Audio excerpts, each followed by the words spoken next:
Hello everybody and welcome back to I Was a Teenage Exocolonist.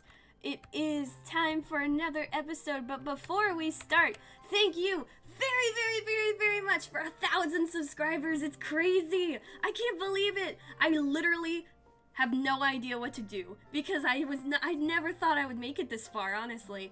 1,000 subscribers? That's freaking crazy, guys. Thanks to everybody who subscribed to the channel and who watches my videos. Thank you all so much. You guys are awesome. If you have any ideas for 1,000 subscriber special, let me know. I would be down to hear some ideas. Let me know what you think, because my brain is literally mush right now. I can't think of anything. Yabby404.exe does not work. But in the meantime, we're going to continue on with this year. We have some stuff to do. We really need to find Sim. And we also need to make sure everyone's friendship is nice and high. Specifically, Anemone, Tangent, and Mars still need to get up pretty high. Dees will be easy because I'm going to go outside right now and try and find Sim. So let's go. I'm going to survey, or I'm going to explore the plains again and try and fail something. And then we're going to go to the survey area, which is completely untouched as of right now. And then hopefully we'll be able to find him there pretty easy because I haven't been there yet. So, plan in place. Let's go. Egg. No! Egg.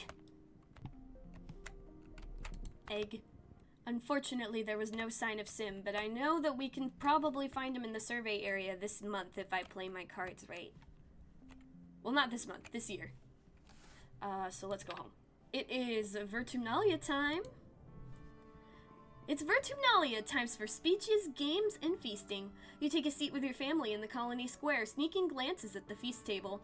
Just like always, it's so heavy with food you can imagine it bending under the weight. You can't wait to dig in. Everyone's in good spirits, calling out to each other and laughing. Even the heat of dust doesn't put a damper on the celebration. Governor Utica takes the stage and manages to calm everyone down. Welcome, everyone, to our 4th Virtunalia celebration, she says, speaking through a maxophoner. Her voice has been getting weaker lately, and can't reach across the square the way it used to. I'm proud, as always, to stand before you as your governor, and to celebrate another year of peace and prosperity on this beautiful planet. Utica steps aside, wobbling a little as she walks, leaving Seek to complete the annual formalities. Your mom steps forward. Before we go to feasting, I just want to congratulate our cultivators for an amazing harvest this year. By starting them in the microbial soil we brought from Earth, our seedlings are growing hardy and plentiful out there. Let's hear it for Geophonics. Your moms leads the crowd in a round of applause for the hardworking farmers. Let's have a great feast tonight, your mom shouts over the applause. Uticott's weedy voice rattles through the maxophoner. Thank you, everyone. Let's get on with the games. The crowd packs away the chairs as the children gather in the square. Which competition do you participate in this year? Let's see. You're both around the same. But Anemone, I have eggs for you, so I'm not really worried about you. Mars, though. Or Tangent? Let's do the talent show. We haven't done that one yet. Oh, and Dees! Dees and Mars are your competitors for the talent show. Dees is up first, and he stomps on stage wearing a silly top hat and cape, waving a magic wand. He introduces himself as Dees, the destroyer of reality, and tells everyone to step back because he's going to pull a Hot-Eye out of his hat. He takes off his hat, and a very surprised Hot-Eye falls out and boings away into the crowd. Predictably, this upsets Dees, and he flees the stage in embarrassment. Mars takes to the stage next and launches into an incredible lip-sync performance, complete with holographic fireworks at the end. Passing you as you go to take your place on stage, she sticks her nose up in the air and wishes you luck following that. It's your turn. What do? Play the photophoner! I have it this time!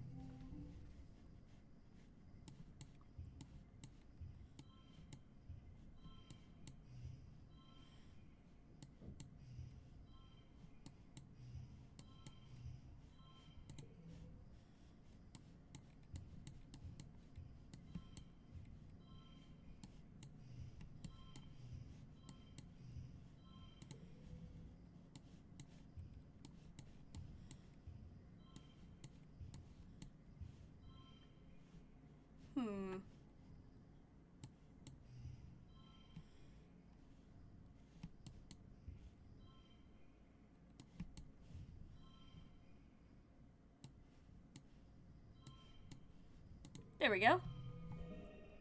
Could have done better, but it's okay. Your skill as a photophoner is well appreciated by the crowd, who are moved to tears by the emotional depth of your playing. You win, as voted by audience applause. Mars shakes your hand and thanks you for actually giving her a challenge this year. Finally, it's time for the feast. You can't wait to dig in. There's piles upon piles of food, fresh fruit and vegetables from Geophonics, and loads of stuff from the foragers as well. It's a real, actual feast. You serve yourself several helpings of everything, loading your plate high with food. Your dad laughs and tells you to save room for dessert, or they'll have to roll you back to your quarters. You know he's not trying to be mean, but it puts you in a bad mood. How dare he comment on how much you're eating? It's a feast day! He's so insensitive. Ugh, why are your parents like this? You sullenly shove your food around your plate. You don't even want to eat anymore. You're so pissed off. You're probably just hungry. Yeah, eat your dinner. You do feel better after you eat something. Everyone's in high spirits after dinner, breaking off into little groups to talk or make music together as the sky darkens for the shortest night of the year. You feel your mood improve by the minute as your friends pull you into a fun rhythmic clapping game.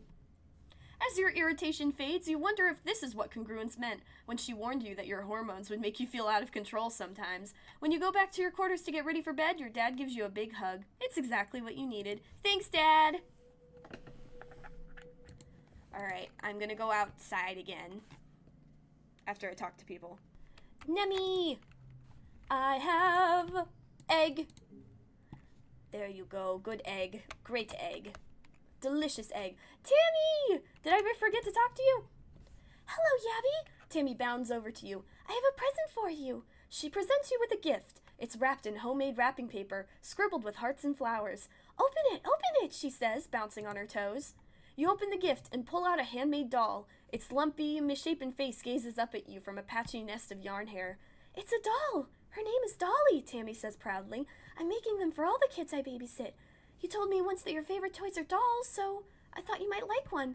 Give it a hug when you're scared. Aw, +5 empathy. Accept her gift graciously. You thank Tammy for her gift, and she clasps her hand in front of her heart. I'm glad you like it, Gabby. I worked really hard on it. I bet you did. You're just awesome like that. The sweetest kid here. Now what's up, Dees? You find Dees sitting in the mouth of one of the wall's drainage sewers. In wet season, excess rainwater is diverted out here so it doesn't flood inside the walls. In the meantime, it looks like Dees has set up a little base here, with pillows and a stash of snacks. His alien communication device hisses with static. He looks up from his holoscreen as you pop your head inside the drain. Hey, Yappy, he says quietly, before going back to the game he's been playing. What are you playing? You haven't heard of it, he says, without looking up. I made it myself. You squeeze into the narrow drain and sit down next to Dees. On his holopad is a picture of Mars, and you watch him drag a match from the sidebar and drop it on her face. Little animated flames wiggle over the picture, leaving parts of it looking charred. It's pretty crude, but you think you get the point. Where'd you learn how to do that? It's pretty simple, Dees says. The light from his holoscreen reflects in his eyes as he looks at you in the gloom. People on Earth used to make this kind of stuff all the time, and I have a lot of time to learn new things. What happened with Mars? Dees shrugs. Same thing that always happens, he says. He resets the game, then drags a bomb from the sidebar onto the picture of Mars. It explodes and the picture disintegrates. She booked my name down on every appointment with the nanoprinter because she thinks my clothes are always torn up and dirty all the time, he continues. So I got in trouble for wasting resources. I tried to tell them it was her, but Mars never gets in trouble. Everyone likes her, he mumbles. But it's fine. I don't need anyone to like me. I don't care if they hate me. I hate them. I see. Dees goes back to playing his game, content to not talk to you. I want to try. Sure, Dees replies. He links his holopalm to yours, and you feel the haptics pulse as the game files transfer. You open the game and are presented with an option. Whose picture do you choose? Ah, I see. It looks like you have less options the more people you're friends with. I'm going to do my mom just because my character is still feeling rebellious, so we're going to say this is some teenage angst moment. She's always telling you to work hard at school, even though school's hard and dumb, and she grounds you when you try to have any fun. You drag the knife from the toolbox onto the picture. Thwunk! Right in the face. It feels good. In no weird way. You probably shouldn't think about that too hard. You spend a few hours letting off steam with Dees, loading different pictures of your classmates and commiserating about the life in the colony. After a while, he even starts to smile a bit. I don't really want to hurt anyone, Dees confides in you. Sometimes I feel like I have so many angry thoughts inside my head that there's no room for anything else. He turns off his holopalm and looks down at his hands. even if it makes me feel kind of gross after. It's better than feeling numb. This colony really needs a therapist. Or like a emotional support Hop-Eye. I bet Hop-Hop could do that. Alright, let's go to the plains. I just realized this might turn into an episode where I have to cut halfway through, because if we're going to do a lot of stuff here, we might not be able to make it too long. Hello, Utopia. When you boarded the expedition's autobus this morning, you didn't know what to expect. It trundled you and the other surveyors a few clicks north to the Prosaic Plains, a high flat area with cooler weather than your colony. You could barely control your excitement as you watched the landscape change, and now you're here! You're finally old enough for a real survey mission away from the colony! You greet Chief Surveyor Utopia at the depot. This here's a plas cutter, she says, handing you one. It's a tool for cutting and heating things. You can use it to make a fire, cauterize a wound, boil water, and it cuts some materials pretty alright. You can use it for self-defense, but I don't suggest it. Are we gonna be in danger? She makes a so-so motion with her hand.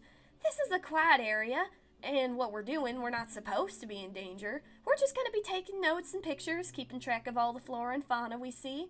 Just don't touch anything. Unless I ask you to take a sample. Everything is potentially dangerous. We don't know much about what's out there, which is why we need surveyors, even youngins like you. The Prosaic Plains are a sparse region. Like you can assume from the name, you see things from a long way off. Utopia sees you squinting at the horizon. And what are you gonna do if you see something coming for you? Avoid it! Good kid, Utopia approves, patting you on the back. We don't need any trouble. Dees joins you. He must have come on an earlier autobus. Ah, good, you're here, Utopia says, digging out another plas cutter for Dees. You two greenhorns are with me for the foreseeable. Now, we don't gotta sniff each other's butts all the time out here, but I do expect y'all to be in yelling distance. Comps can get spotty out here. You and Dees spare a knowing glance. You've been sneaking out to explore long before you were officially allowed to. Utopia also hands you a surveying drone and shows you how to launch it. It'll automatically perform local scans wherever you go, though detailed scans still need to be done manually. When you return here to the depot, it'll upload its findings to the HoloNet.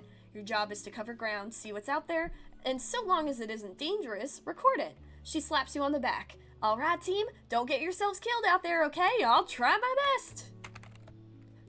I've died before, it's fine. Death is just a fleeting thing for me. Oh! This is perfect! This is exactly what we need! It's a cloudy day. You hear the crash of thunder from somewhere nearby. Loud. Sounds like it's getting closer. Suddenly, a massive, impossibly tall something punctures the low clouds and slams into the ground ahead of you. It's as tall as a skyscraper and a meter wide, covered with chitinous bone like an insect. You think it might be a leg? Another crashes down, then another. The creature's body must be up in the clouds, so high you can't see anything but the legs. The first leg lifts again and moves towards you. You're just still in shock. Your body simultaneously screams at you to stand still and run! Stand still. You freeze up in terror, closing your eyes and standing perfectly still. Maybe it will just pass by. You sense a shadow descending from above you. Suddenly, something hits you from the left and you're flung sideways off your feet. A moment later, one of the massive legs slams down right where you'd been. Another second and you have been flat as the grass underneath it. You look up to see what hit you, but it, or they, is already gone, having saved your life. Sim! Where are you? Please! I want to see you! We're gonna go home and then come back. Well, we'll probably do something at the depot with Mars just to make some money, or we'll do engineering. I don't know. We'll do one thing before that one runs out. Ooh, nice! More collectibles is always good for me. Let's at least make a little more money. We'll work in the depot. Mars insisted on being the one who talks to people and takes requisitions, while you work hidden in the back, loading packages onto the conveyor belt. You pop a package on it, and it slides through the little door to the front room. Mars plucks it up and presents it to Professor Howell with a flourish. Thanks for brightening my day with your smile. Oh, sorry, wrong voice. Thanks for brightening my day with your smile, Hal says, taking it. It's always nice to see you working hard, Marzipan. Here's a little something extra for you. He taps his hollow palm and leaves with a whistle. Mars glows and calls after him, 10 kudos. Thanks, Professor Howell. I'm going to buy so many sour sticks. It's not fair. You're the one running around in the back doing all the heavy lifting while she gets all the credit and kudos, and you want those kudos because it's just the principle of the thing. Mars sees your barely controlled anger and can't help but rub it in. What? She says innocently. Are you jealous?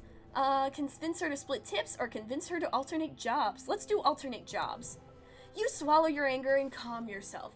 You're sick of working in the back all the time, and Mars needs to take a turn there. From now on, you're going to alternate days. It takes some convincing because Mars thinks she's better at filling out forms than carrying things, but she eventually gives in. I'm glad to see you stand up for what you want, Gabby, she tells you seriously, her arm over your shoulder. You can't let the world walk all over you. Tomorrow, you can keep all the tips for yourself. Thank you, Mars. Seriously, that's why I love Mars so much. Because she is a little bossy and a little bit of a punk, but that's the thing. She wants you to stand up to her. She wants you to show that you can stand up for yourself. She likes it.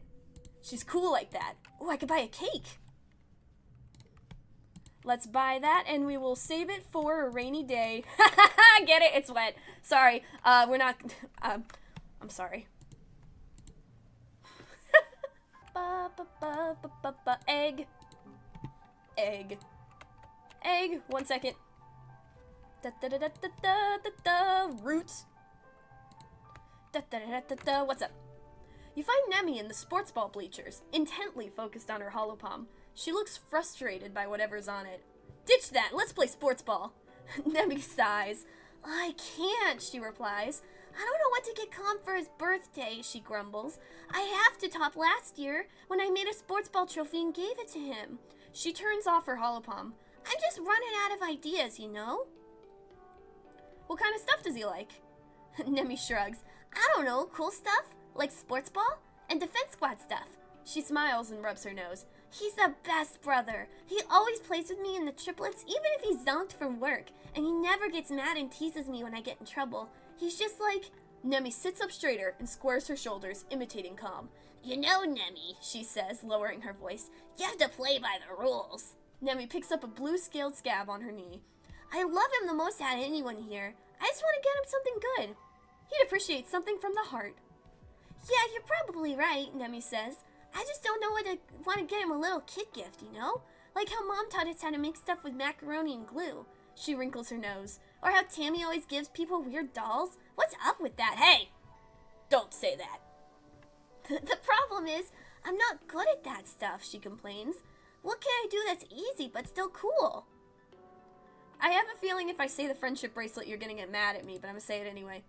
Oh, Nemi snaps her fingers. That's right, she exclaims. Cal knows how to make all kinds of knots, and he could probably figure out a pattern. She beams. Oh, this is a great idea, Gabby, thank you. Hey, Squirt, what are you doing up here? You look down at the pitch where Calm is standing with a sports ball under his arm and an easy smile. Is this knucklehead bothering you? Nemi gasps, then laughs. Calm, she whines. Gabby's my friend, we're just talking. Calm drops the sports ball to the ground and rolls it under his heel. Getting a team together to run some drills. They can come too. Nemi looks at you, hopefully. Sure, I could use the practice. Nemi cheers and scampers down the bleachers, launching herself into a full-body hug with Calm. You follow her descent more cautiously, listening to her chatter with Calm about her day as they walk together across the pitch. She really loves her big brother, which makes it all the worse. Oh, we know what's coming. Ha-ha! Dare you to go to a restricted area.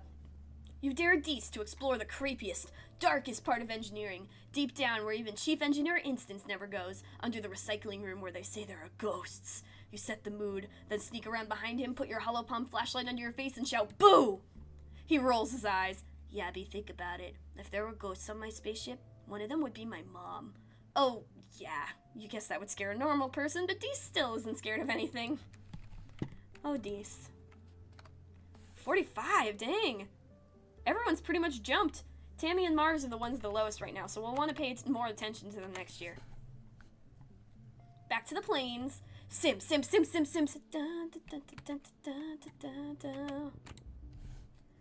not much to find out here, but the peaceful atmosphere is great for contemplation.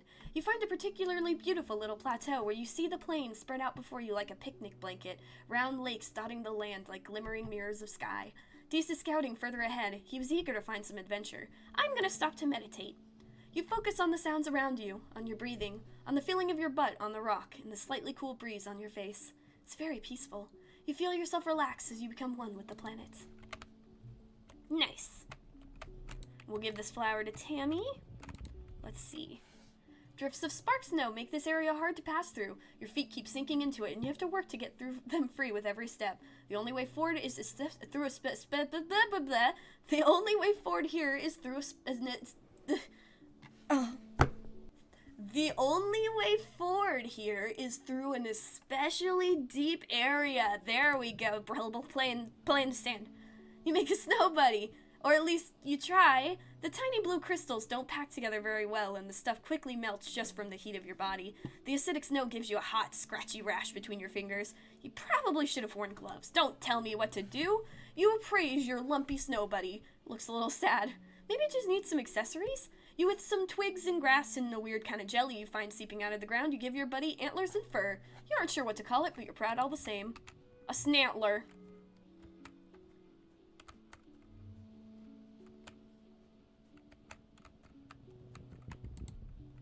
You stop to admire the light glinting off the water of a shallow circular lake when you notice some strange rocks near your feet. They're pink and red, bobbing in the shallow water at the shore.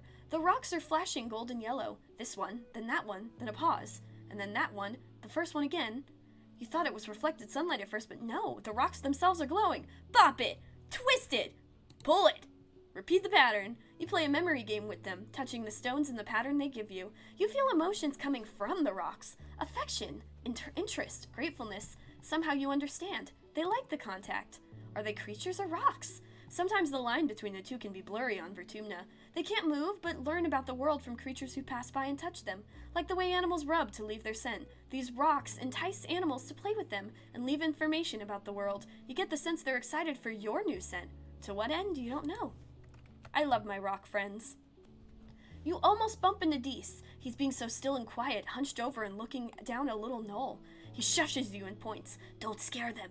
You follow his finger and see what looks like a bush shaking violently. 2 bushes, actually, at the opposite ends of a clearing.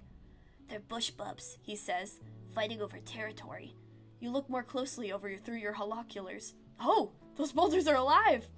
I hope they won't hurt each other. Oh wait, how do you know that? Dee shrugs. If you're quiet, you see them a lot. You watch the 2 creatures face off, rhythmically rustling the leaves that grow out of their heads and backs. Their gangly, branch-like antennae swing over their heads as they rear up to their full heights. Even from far away, they look imposing, like agile boulders. One goes, then the other. They watch each other carefully, alternating and repeating each other's motions, trying to outdo each other. Ultimately, the smaller, more graceful one seems to be declared the winner. The loser plops back down and shuffles away into the jungle, defeated. I love bush bubs. You've been saved a few times from certain doom, or at least discomfort, and it can't have been a coincidence. Something or someone has taken an interest in you. You're being followed. You're beginning to get a feel for this place and its dangers, so next time you hear the hiss-click of a nest of hungry snap bladders, you walk straight towards it, keeping an eye out for anyone watching you from the trees. There! Just as you think you're going to have to climb up the damn nest to get your savior to show up, you see a shadowy humanoid figure darting behind a tree. You make eye contact and you both freeze. His almond-shaped eyes widen in his not-quite-human face, and he slips away into the jungle. Call out to Symbiosis! You raise your voice and call him by name, the man, Symbiosis. You know him from dreams of your past life. After a few seconds, Sim reappears with a suspicious look on his face. How did you know my name? It's a long story. He jumps up onto the large rock and crouches, eyeing you thoughtfully. Let's make a deal, he says. He speaks with an odd inflection, putting the wrong stress on things, but the words themselves come easily enough to him. I'm not supposed to talk to you, he says. It's against the rules. But since you've caught me, I can grant you one wish. He smiles mischievously. Is this a joke? I wish to know more about you. He gives you a sly look. In time, Yabby. I hope we... He pauses, and his eyes unfocus for a moment. He stares straight ahead, unblinking. Then he slowly stretches like a cat and stands up. Well, this has been fun, but I'm afraid duty calls. He doffs an invisible hat towards you. I'm looking forward to the story of how you came to know my name. He jumps behind the rocks and disappears. Literally, he disappeared. You search all around and can find no trace of where he might have gone, or how. You're struck with a sudden sense of remembering so strong you might have to stop and hold your head. Meeting Sim again.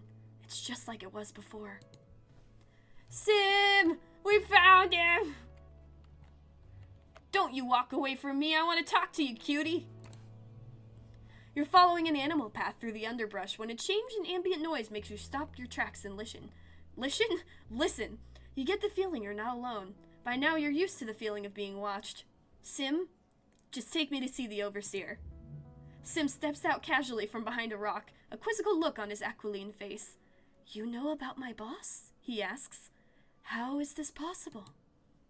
You tell him everything you can remember from your dreams, how his boss is the Overseer, an organic software that runs on the fungal network and operates as a practically sentient artificial intelligence. You describe the cave in detail and say you want Sim to take you there. He's clearly taken aback, but it's impossible to deny that you do know what you're talking about.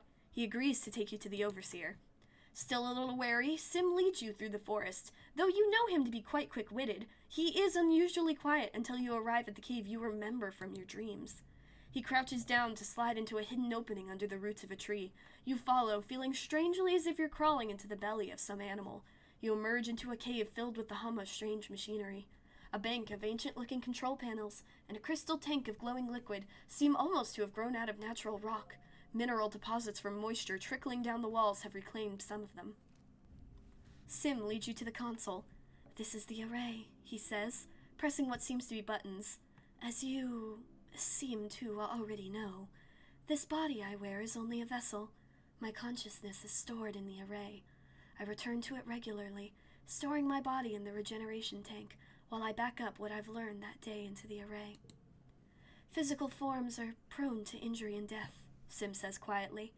It is temporary, but highly unpleasant. Therefore, the Overseer prefers to remain in the array. Sim directs you to the two weirdly fungal growths.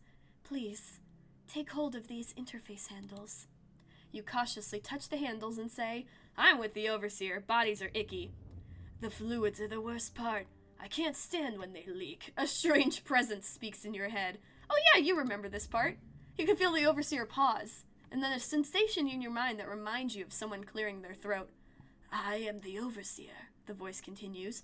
I speak for the gardeners and the trees. We will show you what we are. Wait, I already know all this. You quickly describe what you remember from your dreams. You've been here in a previous life. You heard all about the gardeners, their origin, and their mission to protect the planet. You can feel the Overseer's disappointment.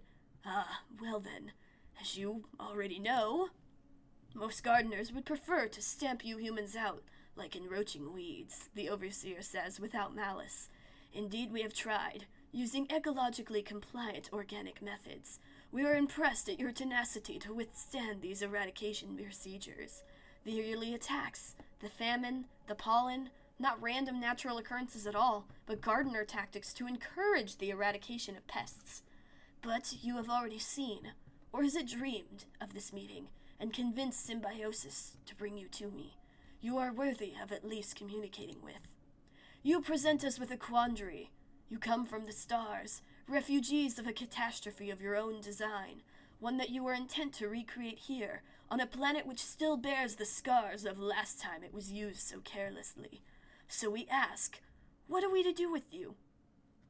Your right to destroy us. The Overseer pauses. For a long time. This is not the response we expect from a human, it admits slowly. We will think on this. There is silence in your head, and you only hear the sound of water trickling down the cave walls and the gentle hum of the machines. Eventually, the Overseer speaks in your mind one last time. For now, you may leave freely. We will consider this quandary, and we will be monitoring you and the other humans. You feel a strange pull at your consciousness as you remove your hands from the interface. There you have it, Sim murmurs. That is my boss. I'm terrified! Sim nods sadly. That is the correct response. It's why I wanted you to know the truth. He walks over and runs his hand over the consoles. And now, you know how to connect to the array, he says quietly. But you should not come here unless I am with you. Sim takes your hand and looks at you solemnly. When you interface with the array, you hold everything we are in your hands. It took a great deal of negotiating to convince my fellow gardeners to trust you with this power. Please, do not prove this trust mistaken. I won't. Mainly because I want to date you. Take a closer look at Sim. It's only fair that you observe Sim in the same manner that he often observes you, intently, and while hidden behind a tree. You pretend to leave, then double back, and watch him from a short distance away. You hope you'll see what he does when you aren't around. Sim looks like a human, if an alien had to draw a human entirely from a written description. Too tall, too long, his eyes too black, his whole posture too weirdly attentive. His hair is the most interesting part, so perfectly kept for someone who seems to live in the wilderness. And sometimes you swear it moves in a way hair shouldn't, like the first time you saw a time-lapse video of a flower turning towards the sun. You watch in silence for nearly 10 minutes, but Sim does absolutely nothing. He tilts his head like he's listening to the wind, then he leans over to stare at a random patch of grass for far too long. Eventually he turns to stare at the spot you're hiding. He purrs. Do you like what you see, Sugarbug? You know I do. Sim smiles coyly. Good, he replies. He tosses his long hair over his shoulder and extends his hands, burying himself for your inspection. It is not a crime to be curious, he says. Why, I find myself very curious about you. You've looked your fill, now that he's offered. You find yourself constantly drawn back to his deep silver eyes and the hypnotic motion of his hair, and within moments you find yourself more relaxed. Sim's faint smile fills your vision, blanking out the rest of your senses. Do not be alarmed, he says. His voice sounds like it's coming from the bottom of a well. I have the ability to induce a mild sedative effect in organic creatures.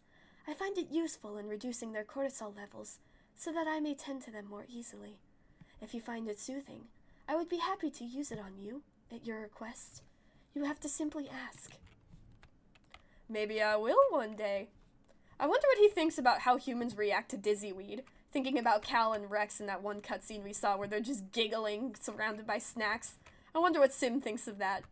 Anyway, we're gonna go home now. We got what we wanted. It's time to make sure we don't lose too much stress. We've still got stuff to do. Looks like this is gonna be a longer episode, but who cares? Whoop!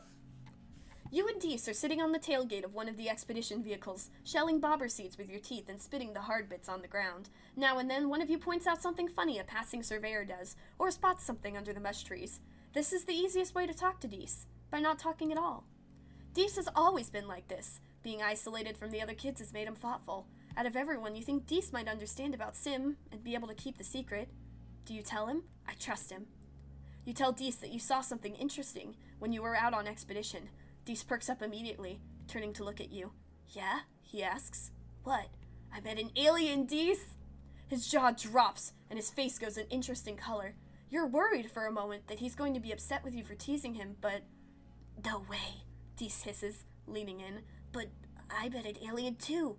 Yabby, what was yours like? Like us, but an alien? You describe Sim. Long dark hair, his big eyes, his faintly purple skin, the way he never seems to answer any of your questions. Deese stares at your face. Wait, you met Sim too? You nod, and Deese's hands fly to his hair. He said he met another human kid, but he didn't say who it was. It was you, this whole time. He made me swear I wouldn't tell anyone, Deese says earnestly. It's a weird expression on him. He said that if other humans know about him, bad things will happen. So we could talk about Sim, but we have to keep it a secret. How do you think he's so good at hiding? I think I saw him turn into a tree once, Deese says. That's silly, right? No, it's not. He can do that. What do you think he eats? Deese replies, scratching his chin. I've never seen him eat. Maybe he eats plants and stuff. He's always barefoot. Maybe he sucks it up through the bottoms of his feet. I met the Overseer. The what? Deese says. What's that? Deese listens in shocked silence as you unburden yourself of everything you've learned about the Convergent Domain, the Gardeners, the history of Vertumna. To his credit, he doesn't say that you're making things up. Of all the people in the colony, you know Deese is the one person who you can count on to believe you without question. Wow, he says when you're done. I have to talk to Sim. What will the grown-ups think? We'd just get laughed at, Deese scowls. And the chief engineer would probably just want to experiment on him. We can't let that happen. We won't let that happen. We have to date him in the future. They can't take him away from us. Oh, hey, Mom, what's up? Your mom and dad are taking a midday break in the shade of a trellis and wave you over as you approach. Yabby, Yabby, come here, your dad says, pulling up a crate with his foot and patting the top invitingly. Come, spend some time with your old mom and pop. How's your day been? Extra-solarly spectacular. Our fearless explorer, your mom drawls, taking a swig from her canteen. She wipes her mouth with the back of her hand and passes the canteen back to your dad. Made friends with any alien life forms yet? Your face goes on a journey. Any friends with any what? Do they know about Sim? How could they? Your parents chuckle at your expression. Wow, Yabby, your dad says. You know, like the little hop eyes that sneak in, or a blip bug. Oh, those kinds of aliens. You thought for sure they were talking about Sim. But hey, while they're asking... Well, just one alien, named Sim. You tell them you've been an alien, a smart one too, with 2 arms and 2 legs and a humanish face. You've had a conversation with him. He likes humans. Your parents exchange a dubious look. We've already checked, kiddo, your dad says. There's no alien civilization in Vertumna. None still alive, anyway. Don't you think they would have contacted us if there was? Your mom snorts. Maybe they're scared of us. She pats your legs patronizingly. This is like the dream things, right? You dreamed you met an alien, like you used to when you were younger.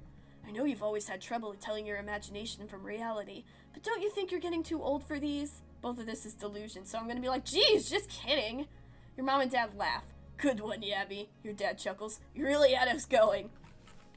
I can't wait for in the future, since both of them are gonna actually survive for once, for them to meet Sim, and then be like, ha ha ha, wait a minute. I'm gonna do some engineering, and then I'm gonna do something with Tammy and Mars. They all deserve some attention. Let's see. Oh, wait. Boop. Boop. There we go. Engineering. Your first test? Already? Calm down, class. Hal smiles. This quiz is just to find out where you all stand, and what you want to learn in this class. It will help me to tailor personalized lesson plans for each of you. The test pings on your holopalm and you open it. It starts easy. Suspiciously easy. Sure enough, every section is harder than the last, and you're quickly stumped by a question. You know the teacher said you weren't supposed to be able to answer all of them, but you look over at Tang. She's just breezing through the test. The competitive gremlin inside of you has an idea. Try your best! No cheating. This is the golden run after all. We could do it.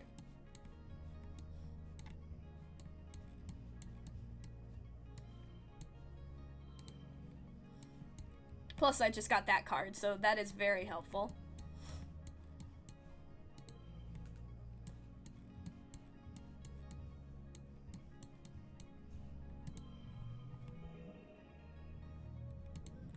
You plow forward, skipping the questions you don't know and coming back for some of them later. It's a good strategy, letting you collect the easy points while not wasting time on the harder ones. You get an A, which means advanced class. You still got some wrong. It's a little frustrating, but the teacher tells you those questions were designed for much older students. It appears we'll be working together on advanced materials, Tang says, impressed. Thanks, Tang. I'm just that good. Put my cool jacket back on. All right, now, Tammy. Let's help in the kitchens.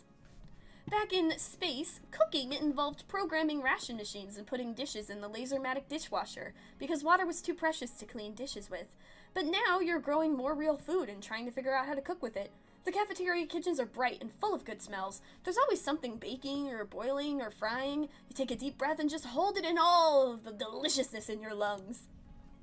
Chief Steward Ann, known to the kids as Antecedent, is in charge of everything in the living quarters, running the children's creche, coordinating the clearing bots, and of course cooking for the whole colony. It's a lot of work, but she's good at delegating to all the kids she has raised here, including you. She's a big believer in learning by trying, and doesn't mind if a few dinners are ruined in the process. Tammy waves cheerfully at you, and Antecedent welcomes you with a big smile. Oh, look at you two. I just know you'll be a huge help around here. She shows you to the kitchen nanoprinters. Just press this button, and the ration machine will spit out a freshly pressed cake of soy rations. It's not tasty, but it's nutritious. Then she shows you the range. A large pot of brown stew is bubbling away. Here is where the real magic happens, she says proudly. Tammy claps her hands excitedly. Auntie, will we get to decorate cookies? She asks. Sometimes me and my dad used to decorate cookies together, and it's really, really fun, and I think everyone would really like it. We could do stained glass cookies with bobber fruit jelly. Yeah, let's make cookies! Antecedent chuckles. Cakes and cookies with fruit and frosting? For 100 people? Why, you have quite an imagination, Tammy. She takes a ladle and spoons up some of the stew. We need to focus on large, hearty dishes that can easily feed many people like stew, she says. If things get busy, we can serve the soy rations as is, but it's much nicer to actually cook them with something else. She beams. Full tummies make for happy workers. Antecedent sets you and Tammy up with a few basic kitchen tasks and leaves you to it. If you need help, I'll be around the corner, she says. Or you can ask Congruence for advice. She has every recipe and method you could ever need, and she's an excellent teacher. You quickly have your hands full with the sheer volume of food it takes to feed 100 people. Workers from the canteen shuttle back to pick up trays of soy rations and pots of stew at regular intervals. Somehow you keep up. You poke your head into the canteen at lunch to see what people think about the food. Seems like they like it. Maybe you're cut out to be a chef. Donkey!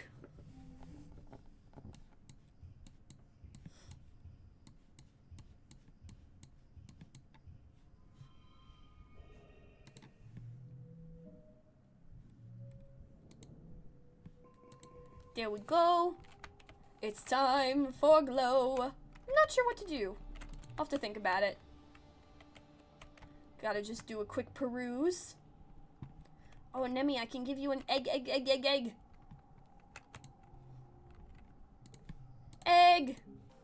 Alright, let's do some stuff for Mars, and then we will probably join the fight this year. Let's work in the depot. Mars calls a meeting of the Secret Fun Times Club together. She declares it's time to put the secret part of the SFC in effect. You're going to play spies. First of all, the adults know something about the attacks in Glow that they're not telling us, Mars asserts. There's a council meeting starting soon, just down the hall. We're going to investigate. Nemi crosses her arms.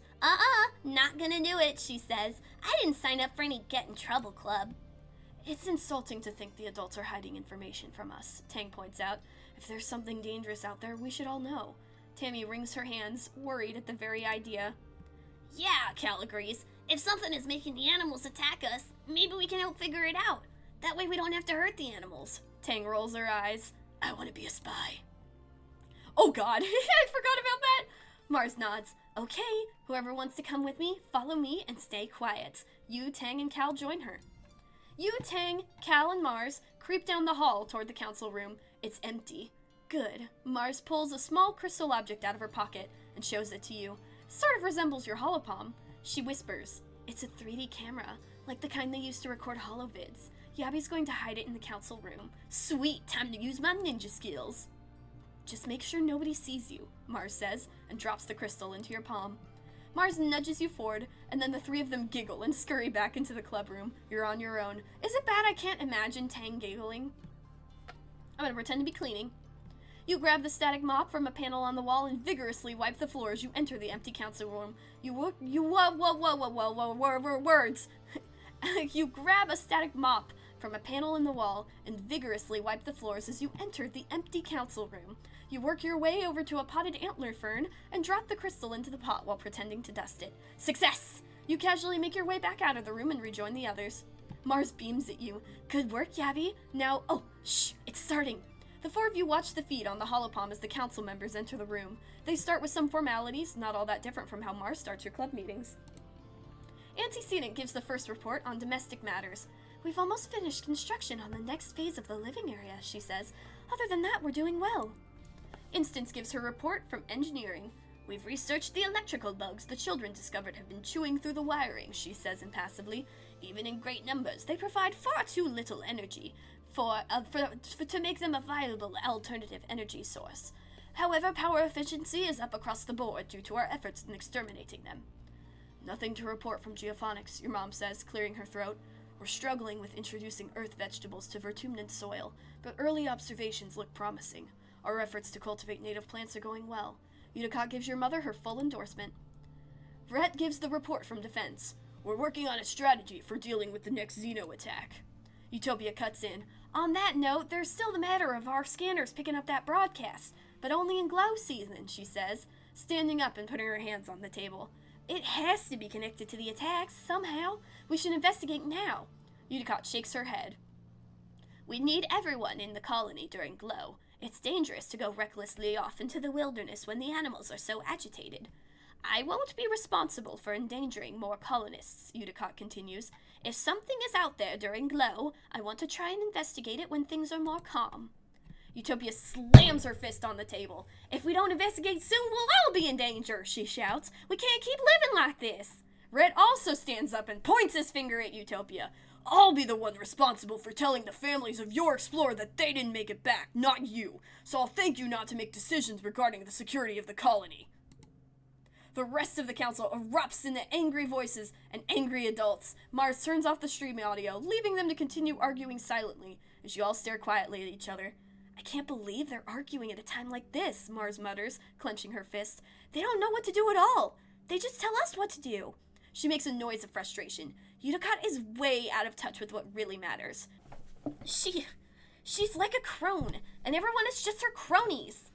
Tang solemnly records your findings in the club's secret ledger, while everyone else exchanged worried looks. You're not so sure you're happy you heard any of this. We had to hear it.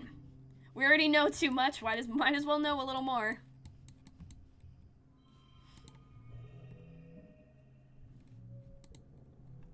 Another year, another glow. Everyone's pretty sure there's going to be an attack this year, so the colony is on high alert. You're collecting glowflies in the geophonics garden with Cal and Nemi when the sirens begin to wail. You all stop what you're doing and look at each other nervously. Your parents run off to help defend the farms, telling you to get inside the greenhouses and stay quiet. Nemi declares she's going to go to the walls and watch the shoulders fight. She knows a good spot. I'm gonna watch from the walls too. You and Nemi race towards the walls and scramble up so you can watch from a safe distance. Did we miss anything good? She pants. Oh, look! There's my brother! Come up here! Com looks around for the source of the voice, squinting up when he spots you on the walls. He yells at you to stay put, and then the animals burst through the gates. The wood splinters in every direction, and Hop-Eyes pour in, quickly overwhelming the guards. Hop-Eyes are small, but in large numbers they're fierce. You watch the security officers manage the chaos. They have gloves that shoot arcs of lightning, and if you watch close, you can practically see the skeletons of the little animals light up from when they're hit. Cool! Look at him go, Nemi cries, cheering for her brother. Get him, Com! Get him! Watch out! Oh, he's okay. She clutches your arm. He's so brave. I want to be cool like him when I grow up. You could really impress Nemi by going down there and helping out. Why not? You scramble down the walls and are immediately faced with a seething wall of Hop-Eyes. You kind of thought there were only a handful of these usually peaceful creatures in previous years, but there's swarms of them now. And not just Hop-Eyes. Once your eyes adjust to the chaos, you can see large creatures that look like walking bushes. These wild, centipede-looking things with long spider legs, and at least one giant many-eyed thing that's hovering clear off the ground, defying gravity. They all seem to be incited into a frenzy, attacking everything in sight and trying to get through the walls. It's dark and chaotic. Com sees you through the fray. Yabby, he shouts, get back to safety! You're suddenly not sure that's a good idea, but then you look up. Wait a minute. Hang on a second. If I equip the blast cutter, I can do that. Hang on, we're going back. I want to fight tactically. Tactfully? Whatever. There we go. Com sees you through the fray. Yabby, he shouts, get to safety. You're suddenly not sure this is a good idea, but then you look up and see Nemi shouting encouragement from up on the wall. Fight tactically. It was tactically. I was right the first time. Alright, let's see.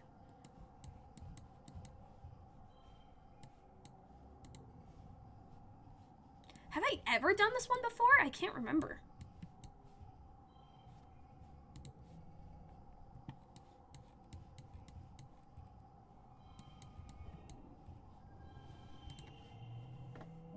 Who cares? Good enough. You're not even trying to win. There's too many of them and you're unarmed. But even your vulnerability can become a weapon. You use your knowledge of the buildings around the gate to bait anything that slips past the defenders into circling back so they can be picked off by people with actual weapons. Nemi acts as your air support, calling out when certain shortcuts are blocked by creatures so you can always have an escape route. Eventually, the defense forces manage to push back the creatures. The rest of their broken swarm flee back into the wilderness. Com jogs over to you, breathing heavily, and slaps you on the back. You're one brave kid, he says. Stupid, but brave. You really helped back there. Nemi whistles and hollers from the walls, and Com shoots her a grin. Your parents are arguing quietly at your little table. I'm telling you, it wasn't a fluke, your mom says. They're not just wild animals. They have a plan. The fields, the lights. Okay, your dad replies, taking her hand across the tabletop. We have to tell people what we saw in geophonics. They look up, noticing you in the doorway. Your dad's worried expression quickly changes to a smile. Hey, Rutabaga, what happened in the fields? Your mom stands up. Don't worry about that, she snaps. Get to bed. It's late, and we have a lot of work to do tomorrow to clean up. Uh-oh, SpaghettiOs. Oh, we grew up a little bit. We are finally growing up. It took long enough, didn't it? But it's okay. We have a lot more to do now, don't we? So, this next year is going to be the year where the famine actually starts, and this is where we're going to be able to start flirting with Dees, too! So now we'll be able to flirt with both our future boyfriends, and along the way, we also have got to raise our friendship with Sim, and we've got to be prepared because soon it will be time for the chaos that soon will come. We have to save Uticott, because that's going to be very important. Golden Run, remember? Nobody dies. But we'll have to worry about all that next time. Thank you guys for watching, and once again, thank you so much for 1,000 subscribers. I can't believe it's still so crazy. I'm recording this the day that it happened, like the day we hit 1,000, and so I'm so excited. It's so cool. Thank you so much. And like I said at the beginning of the video, if you have any ideas for a 1,000 subscriber special, let me know. I have some ideas, but nothing that I can really see working. I want to hear what you guys think, since you guys are the ones who made this possible. But until then, thank you guys for watching. If you enjoyed, please consider subscribing. Remember to take care of yourself, fight tactically, and have a good day. And tactfully, too, if that's your thing.